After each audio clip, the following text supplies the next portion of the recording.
Взаимоотношения с Российской Федерацией – это приоритет во внешней политике нашей страны. Вы знаете, что Российская Федерация последовательно оказывает нам поддержку во всех областях жизнедеятельности нашего государства. Это начиная с вопросов безопасности и вопросы социально-экономического развития, вопросы, связанные с улучшением инфраструктуры в нашей стране.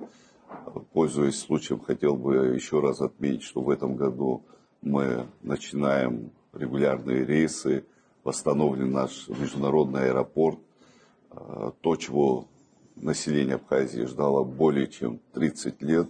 Это очень важное инфраструктурное решение, которое не могло бы состояться без поддержки Российской Федерации. Вы знаете, мы действительно работаем над улучшением инвестиционного климата в нашей стране. За последние годы десятки миллиардов рублей в виде частых инвестиций пришло в экономику Абхазии. Это дополнительные рабочие места, это дополнительная налогооблагаемая база, это возможности развития отраслей экономики. В этом смысле мы обязаны развивать эти взаимоотношения в первую очередь на благо нашего государства. Никаких опасений в отношении нашего суверенитета нет и быть не может.